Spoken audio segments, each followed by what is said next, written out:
আজান বললে তো করেন মাইন্ড, এসব দেখার পর আমি হচ্ছে পুরা হিন্দি সোশ্যাল মিডিয়া যে যার মতন পুরো মিসইউজ করতেছে, তাতে আমার কোনো মাথা ব্যথা নেই। যখন প্রসঙ্গ আছে ধর্মীয় বসে, তখন কারো এক চুল পরিমাণ চাল নেই, এতে আপনি গালি দেন বা তালিয়ে এসব নিয়ে আমি কথা বলবোই। তাই একটু মরিচ দিয়ে রোস্টটা হবে করা, আপনারাও করে নেন নোরাত চোরা। Roasting is just for entertainment purpose, so don't take it serious. Hey guys, this is Adil Ahmed, আর আজকে আমি কথা বলবো পোশাকধারী টিকটকার কিনে। বলেন কি? হ্যাঁ আমি ঠিকই বলছি, যারা কোনো মতে ভাইরাল হতে না পারে বোরকা পরে নোংরামি করে।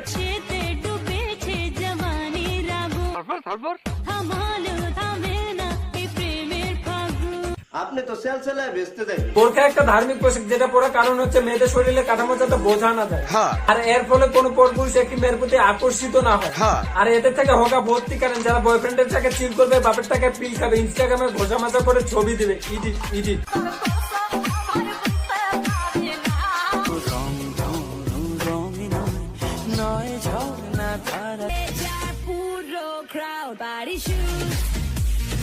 এসব মেয়ের থেকে মাথা ঘুমটা হোকা ল্যাংটার সাথে হেঁটা ভর্তি কারণ, যার ফলে এরা সুস্থ স্বাভাবিক ভাবে বসবাস করতে পারে না। এরা ল্যাংটা উগুরের সাথে ট্রেন্ডিং কাটানোর জন্য বোরকা এবং হিজাবও পরে। যখন নোংরামি করবেন তখন বোরকা পরে করার দরকার কি? উইদাউট বোরকা যা করছেন করেন।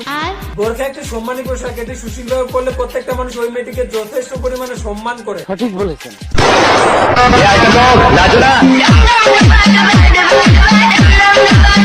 আর বোরকা পরে এসব নোংরামি করার ফলে আপনি একজনের জন্য 10 জনের দৃষ্টিভঙ্গি এবং চিন্তাধারা বদলাচ্ছেন। নিঃসন্দেহে তুই ঠিক কথা বলেছিস। আমি বুঝি না এভাবে এসব নোংরামি করার কারণ কি। সরি আম্মু, তোমার মেয়েটা ভালো হতে পারলো না, কারণ এই শহরে ভালো চেয়ে খারাপের মূল্য অনেক বেশি। হুকুমনি ভালো মানুষের মূল্য অবশ্যই বেশি যদি আপনি ভালোভাবে চলতে পারেন। আর আপনি যেটাকে মূল্যবান ভাবছেন, আসলে আপনি সবার কাছে ভোগের পাত্র হচ্ছেন। তাই এসব চিন্তাধারা বাদ দিন, নোংরামি করা বন্ধ করুন, আর নোংরামি করলে বোরকাটাকে ছাড়ুন, তা না হলে without disclaimer next time. So guys, আজকের ভিডিও হচ্ছে এতটুকু। ভিডিও ভালো লাগলে একটি লাইক করুন, বেশি ভালো লাগলে ভিডিওটি শেয়ার করে চ্যানেলটি সাবস্ক্রাইব করে রাখুন, আর পেজ হলে পেজটি ফলো দিয়ে রাখুন।